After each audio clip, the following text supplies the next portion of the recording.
Video کو like کر کے آگے شیئر ضرور کر دینا۔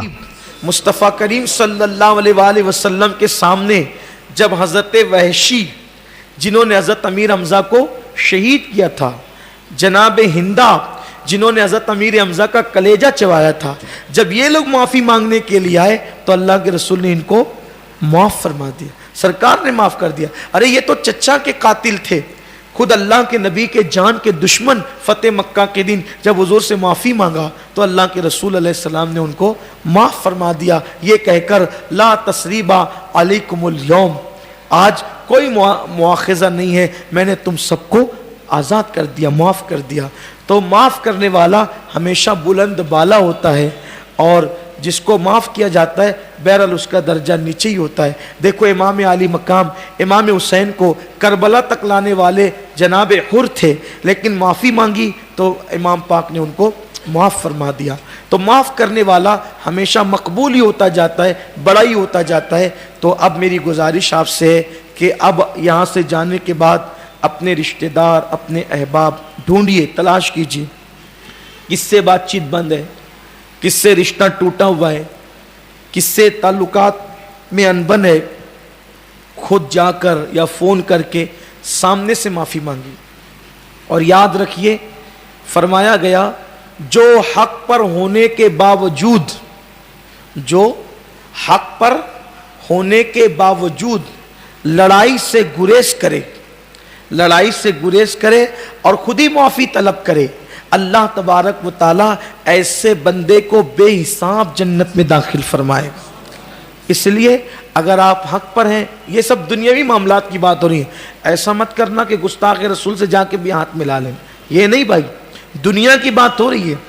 ہاں صلح ہوگی صرف اپنی ذات کے دشمن سے، نبی کے دشمن سے کبھی صلح نہیں ہو سکتی، اس لیے کہ دشمن جاں سے کئی بدتر ہے دشمن دین کا، ان کے منکر سے کبھی ان کا گدا ملتا نہیں، ان کے منکر سے کبھی ان کا گدا ملتا نہیں۔ تو اپنے رشتہ داروں میں، دوست احباب میں جن جن سے بات چیت بند ہے، لڑائی جھگڑے خود سے، لیکن جو ہے وہ مکاری مت کرنا، اس لیے کہ اللہ سب کے دلوں کے حالات کو دیکھ رہا ہے۔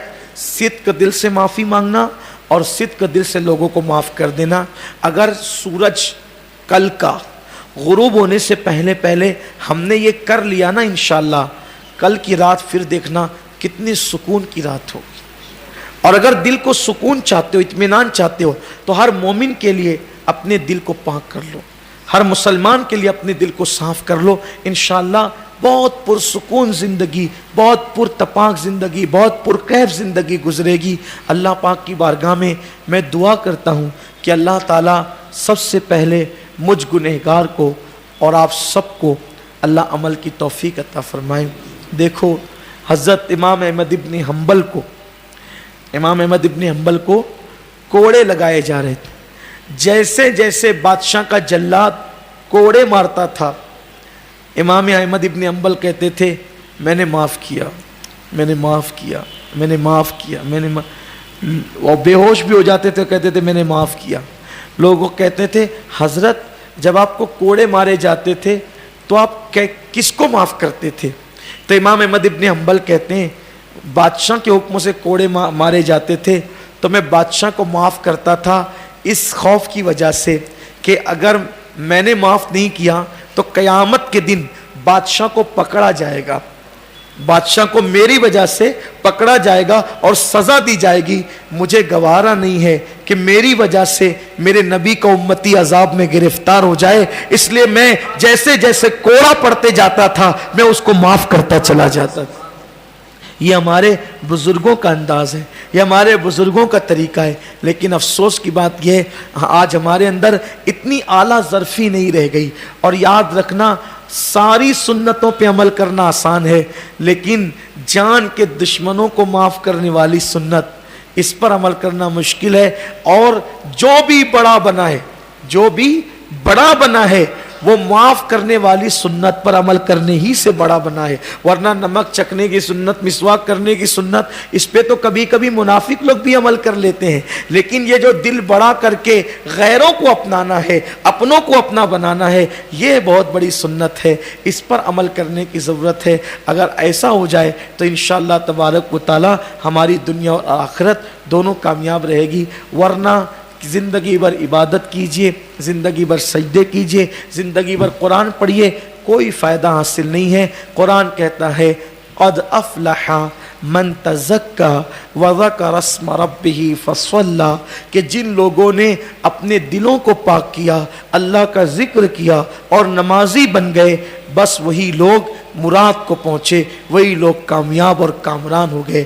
اللہ تعالی ہم سب کے دلوں کو پاک کر دے، ہم سب کے دلوں کو صاف کر دے، عداوتیں دور کر دے، کینے دور کر دے، دشمنیاں دور کر دے۔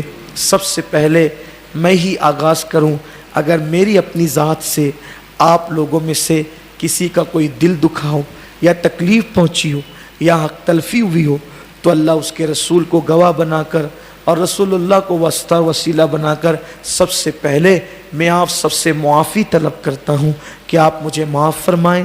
میری آواز جہاں جہاں تک پہنچے، میں ان تمام بھائی اور بہنوں سے گزارش کرتا ہوں کہ اگر میری ذات سے کسی کو تکلیف پہنچی ہو تو کل کا دن آنے سے پہلے پہلے وہ مجھے معاف کر دے۔ اور آخری بات یاد آ گئی، میرے کریم آقا کا حال تو یہ تھا، ہائے ہائے، سرکار صرف معافی ہی کی بات نہیں کرتے تھے، بلکہ سرکار تو یہ بھی کہتے تھے کہ جو معاف نہیں کر سکتا وہ مجھ سے بدلہ لے۔ اگر اجازت دے تو ایک حدیث پڑھتا ہوں اپنے الفاظ کے جامع میں۔ کوئی کتنا بھی بڑا انسان ہو، کتنا ہی بڑا انسان، اگر اس نے کسی مسلمان کی حق تلفی کی تو وہ اس وقت تک جنت میں نہیں جائے گا جب تک کہ اس کا حق وہ ادا نہ کرے، جب تک وہ اس کا حق ادا نہ کرے۔ بہت خاص بات۔ اصل میں آج ہم رسومات پر زیادہ عمل کر رہے ہیں، اصل دین پر ہمارا عمل کم رہ گیا۔ اللہ کے حبیب صلی اللہ علیہ وآلہ وسلم کا ظاہری آخری وقت آ گیا، اللہ کے حبیب علیہ السلام کا ظاہری آخری وقت آ گیا۔ حضور علیہ السلام پر بخار کی کیفیت تھی۔ آقا کریم صلی اللہ علیہ وآلہ وسلم دو صحابہ کے کندھوں پہ ہاتھ رکھ کر مسجد نبوی شریف میں آئے، اور آنے کے بعد میرے آقا منبر پہ بیٹھ گئے، اور سرکار نے کہا کہ صحابہ سے کہہ دو کہ وہ سب جمع ہو جائیں، اکٹھا ہو جائیں۔ جملہ فرمایا کہ اگر میری ذات سے کسی کو کوئی تکلیف پہنچی ہو یا کسی کا حق مجھ پر نکلتا ہو تو وہ مجھے معاف کر دے، اور معاف نہیں کر سکتا تو مجھ سے بدلہ لے لے۔ آپ سوچ سکتے ہیں کہ کونین کے مالک، کائنات کے مالک، ساری کائنات جس کی غلام ہے، حضور جس کے ساتھ چاہیں جو کریں، حضور پر کوئی حکم نہیں ہے، لیکن تعلیم امت کے لیے حضور کسی کو مار دیں، حضور کسی کو پیٹ دیں، حضور کسی کو ڈانٹ دیں، حضور پر کچھ نہیں، کیونکہ حضور سب کے آقا، اور آقا جس کے ساتھ جو چاہے سلوک کر سکتا ہے، کسی کو کوئی دم مارنے کی اجازت نہیں ہے۔ لیکن وہی میرے آقا کی شان یہ ہے کہ مالک کونین ہو کر اپنی ذات کے لیے کبھی کسی کو ڈانٹا بھی نہیں، اپنی ذات کے لیے کبھی کسی کو نہیں ڈانٹا۔ انس ابن مالک کہتے ہیں کہ میں چھوٹی عمر کا تھا، بہت غلطیاں کرتا تھا، لیکن حضور ڈانٹتے نہیں تھے، بہت غلطیاں کرتا، حضور ڈانٹتے نہیں تھے، بلکہ کبھی کبھی ایسا ہوتا تھا حضور کسی کام سے مجھے بھیجتے تھے اور میں لڑکوں کا کھیل دیکھنے کے لیے کھڑے ہو جاتا تھا، حضور کا کام ہی نہیں کرتا تھا، کھیل دیکھنے کے لیے کھڑے ہو جاتا تھا، اسے مصروف ہو جاتا تھا۔ پھر حضور مجھے ڈھونڈتے ہوئے آتے تھے اور دیکھتے تھے کہ میں لڑکوں کا کھیل دیکھتے کھڑا ہوں، تو حضور میرا کان پکڑ کے کہتے تھے او دو کان والے چل اپنا کام کر، یعنی ڈانٹتے نہیں تھے اپنی ذات کے لیے۔ کبھی کبھی حضور کے لیے کوئی چیز کھانے کے لیے بھیجی جاتی تھی تو یہ رستے میں کھاتے چلے جاتے، ختم کر دیتے، پتہ بھی نہیں چلتا تھا کہ ان کو حضور کو بھیجا گیا۔ ایک دن ان کی امی نے کہا کہ جہاں انگور بڑے اچھے آئے حضور کو لے جا کے پہنچا دے۔ انگور دیکھے، بچپنا تھا، للچائے، بچپنا آپ کو بھی یاد ہوگا، نمک لانے جائیں تو راستے سے نمک بھی چاٹتے ہوئے ہم لوگ آتے تھے، تھوڑی سی شکر جو وہ کھول کے کھانی شروع کر دی، ایسے ہی ہوتا تھا بچپنے میں۔ پہلے یہ پیکنگ میں ہمارے ابھی بھی بہت بڑی عمر میں پیکنگ میں نمک نہیں ملتا تھا، نمک کی برنیاں ہوتی تھی اور جھوپڑ پٹی میں پرورش پانے والے لوگ اسی برنی کو لے کر کے دکان تک جاتے۔ اس وقت کے کرانہ دکان والے تھیلی بھی نمک نہیں دیتے، یہ تھیلی والی کا سسٹم تو ابھی شروع ہوا ہے۔ ہمارے بچپنے میں 10 پیسے کا 15 پیسے کا نمک ملتا تھا اور نمک لینے کے لیے برنی میں جاتے تھے، اس میں عام طور پہ ڈھکن بھی نہیں ہوتا تھا برنیوں کو، بغیر ڈھکن کی وہ پلاسٹک کی برنیاں ہوتی تھی، غریبوں کے گھروں کا حال تھا۔ مالیگاؤں میں غربت پہلے بہت تھی، ابھی تھوڑی سی دولت اور خوشی کے دن آگے، ورنہ جن لوگوں نے آج سے 20 سال پہلے کی مالیگاؤں کی زندگی گزاری ان کو پتہ ہے کہ مالیگاؤں بہت خوشحال نہیں رہا ہے۔ پہلے 300-250 روپے ہفتہ لوگ کماتے تھے اور اس میں گزارا کرتے تھے۔ اب تو اسکول میں بچے جاتے ہیں تو اتنی رقم لے کر کے جاتے ہیں، پہلے لوگ 250 روپے، یہ بہت پرانی بات نہیں ہے، صرف 20 سال پہلے کی بات ہے کہ پورے ہفتے کام کر کے لوگ 250-300 روپیہ کماتے تھے۔ تو بچوں کی عادت ہوتی تھی کہ وہ نمک بھی چاٹتے ہوئے آتے تھے۔ تو حضرت انس رضی اللہ تبارک تعالیٰ کہتے ہیں کہ میری امی نے انگور دیے تو میں انگور منہ میں ڈالا، پھر ڈالا، رستہ دور تھا، کھاتا چلا گیا حتیٰ کہ سارے انگور کھا گیا، اور انگور ختم ہو گیا تو حضور کو جا کے کہا بھی نہیں کہ میری امی نے انگور دیے تھے۔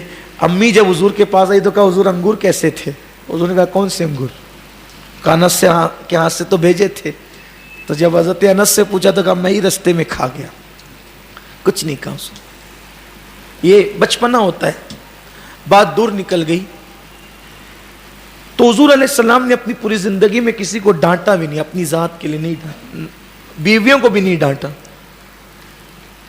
بیویوں کو بھی نہیں ڈانٹا۔ لیکن جب سرکار نے کہا، آخری گویا کہ مسجد میں ظاہری آخری حاضری تھی کہ جس کو کوئی تکلیف پہنچی ہو تو حق لے لے یا معاف کر دے۔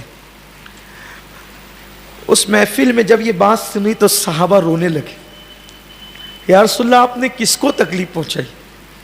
نہ آپ نے کبھی زبان سے تکلیف پہنچائی، نہ کبھی ہاتھ سے تکلیف پہنچائی۔ حضور کی شان تو یہ تھی کہ کوئی غلطی کر کے آتا تھا، اگر اس کی اصلاح کرنی ہوتی تو ادھر دیکھ کر، اس کی طرف دیکھ کر حضور کہتے تھے کہ اس قوم کا کیا حال ہوگا جس قوم میں ایسی غلطی کرنے والے لوگ موجود ہیں۔ اتنا خیال رکھا عزت نفس کا حضور نے، صحابہ رونے لگے۔ جب حضور ایسی بات کر رہے ہیں کہ صحابہ کے دل بھر آئے، صحابہ تو رو رہے تھے۔ اسی محفل میں ایک صحابی تھے حضرت عکاشہ، حضرت عکاشہ رضی اللہ، وہ کھڑے ہوئے، یا رسول اللہ میرا ایک حق آپ پر نکلتا ہے، میرا ایک حق آپ پر نکلتا ہے اور وہ میں معاف نہیں کر سکتا، میں اس کا بدلہ لینا چاہتا۔ سب کی آنکھیں تن گئی عکاشہ کی طرف، سب کی حضور کی آخری زیارت ظاہری طور پر، سرکار اب دنیا سے تشریف لے جانے والے، عکاشہ کھڑے ہو، آنکھیں تن گئی، بدلہ حضور سے یہ لے گا۔ لیکن قربان حضور کی باتیں رسمی نہیں رہتی تھی، حقیقی سچائی۔ آج تو کرسیوں پہ بیٹھ کے منافقت ہوتی ہے، بات کچھ اور کہی جاتی ہے، دل میں کچھ اور ہوتا ہے۔ حضور کی سچی، سچے رسول کی سچی سچی باتیں۔ سرکار نے کہا عکاشہ کیا حق ہے، مانگ دوں گا۔ عکاشہ نے جب جملہ زبان سے کہا سب کی چیخیں نکل، یا رسول اللہ ایک جنگ کے موقع پر آپ اپنی سواری پر چابک اٹھا رہے تھے اور وہ چابک میری پیٹھ پہ لگ گیا تھا، سو وہ چابک میں آپ کی پیٹھ پہ لگانا چاہتا ہوں، وہ چابک میں آپ کی پیٹھ پہ لگانا چاہتا ہوں۔ اتنا سننا تھا۔ صحابہ نے کہا عکاشہ کیا کہتا ہے، حضور کی پیٹھ پہ تو چابک لگائے گا؟ ارے ان کو ایک چابک لگانے کی بجائے ہمیں ہزاروں مار لے، اپنا دل ٹھنڈا کر لے، کیا کر رہا ہے تو, کیا بک رہا ہے تو, یہ بات ہو رہی ہے. اوکاشا نے کہا آپ سب چپ رہیں, یہ معاملہ میرا اور حضور کا ہے. یا رسول اللہ آپ نے کہا ہے نا کہ حق مانگنے والا میرا حق یہ ہے. حضور نے کہا ٹھیک ہے اوکاشا, بیمار ہے, کہتے اوکاشا ٹھیک ہے یہی بدلہ لے لے, تاکہ وہاں میدان, اللہ اکبر, میدان محشر میں کوئی کھڑا, حالانکہ کسی کو حق بھی نہیں حضور کے خلاف کھڑے ہونے, لیکن تعلیم امت کے لیے اوکاشا ٹھیک ہے آؤ بدلہ لے لے. اوکاشا نے کہا یا رسول اللہ سنا ہے وہ چابک آج کل فاطمہ کے گھر میں رکھا ہوا ہے, میں اور کوئی چابک سے نہیں اسی چابک سے اپنا بدلہ لینا چاہتا. جیسے ہی چابک کے لیے بی بی زہرا پاک کے گھر جانے والا گیا, بی بی نے پوچھا چابک کیا کرو گے, یہ تو حضور کی امانت ہے, حضور کی امانت ہے, کیا کرو گے چابک؟ تو منہ نہیں کھلتا تھا, لیکن کہہ دیا کہ ایک شخص ہے اس چابک سے حضور نے اس کی پیٹھ پہ کچھ لگا دیا تھا, اب وہ حضور کی پیٹھ پہ یہ چابک لگانا چاہتا ہے. بی بی پاک کی چیخ نکل گئی, کہا کہ اگر وہ یہ چابک سے میرے بابا کی پیٹھ پر حملہ کرنا چاہتا ہے یہ میرے دونوں شہزادوں کو لے جا اور کہنا ایک ایک کے بدلے 1000 مار لے, لیکن میرے بابا کے ساتھ ایسا مت کر, جاؤ اس سے. حسنین بھی آ گئے, مسجد میں کوہرام بپائے. حضور کہتے چپ رہو, اسے لینے دو اپنا بدلہ, بدلہ لینے دو. دیکھو یہ کوئی دنیا کا لیڈر نہیں, یہ بادشاہ نہیں, یہ ہمارے آقا ہے, مالک کونین ہے, کیسے انصاف دے رہے ہیں اور ہمیں تعلیم دے رہے ہیں کہ اگر دنیا کے اندر تم نے کسی پر چوٹی کے پیر کے برابر بھی ظلم کیا ہے تو مرنے سے پہلے پہلے یہی صاف کر کے جانا, ورنہ وہاں تمہارا معاملہ اٹک جائے گا, گاڑی اٹک جائے گی. اللہ اکبر. حضرت اوکاشا کے ہاتھ میں چابک دیا گیا. اوکاشا نے کہا یا رسول اللہ, پوری مسجد رو رہی ہے, یا رسول اللہ جب چابک میری پیٹھ پہ لگا تھا اس وقت میری پیٹھ پہ کرتا بھی نہیں تھا. یا رسول اللہ میری پیٹھ پہ اس وقت کرتا بھی نہیں تھا. اگر آپ وہ بدلہ پورا دینا چاہتے تو پہلے آپ اپنی پیٹھ سے کرتا ہٹائیں. تاریخ کے اوراق گواہ ہے, اگر ایک اشارہ عبور ہوتا نا اوکاشا کی گردن اڑا دی جاتی, اوکاشا کی گردن اڑا دی جاتی. یار لوگ چند ماننے والے اپنے ہو تو لوگ کیا سے کیا گل کھلاتے نا, لیکن وہاں تو سب کے سب حضور کے غلام تھے, اور وہ اوکاشا خود بھی سچے غلام تھے. لیکن اوکاشا نے کہا سرکار کپڑا ہٹا دیں. کائنات نے دیکھا, تاریخ اسلام گواہ ہے, سرکار نے بغیر کسی توقف اور تکلف کے پردہ کپڑا ہٹایا. جیسی کپڑا ہٹایا اوکاشا حضور کی مہر نبوت کو بڑھ کر کے چوم لیتے ہیں اور آنکھوں سے لگاتے ہیں اور کہتے ہیں میں پاگل تھوڑی ہو گیا تھا کہ حضور کی پیٹھ پر کوڑا لگا کر میں جہنم میں جاتا. ارے میں نے سنا ہے جو حضور کی مہر نبوت سے مس ہو جائے گا اس پہ جہنم کی آگ حرام ہو جائے گی. حضور کی طبیعت دیکھ کر کے مجھے لگا اب حضور کی آخری زیارت ہے تو کیوں نہ میں فائدہ اٹھا کر کے حضور علیہ السلام کی مہر نبوت سے جو ہے وہ برکت حاصل کر لوں. اس کے اچھا لگا ہو تو لائک کر کے آگے شیئر ضرور کر دینا. اللہ حافظ.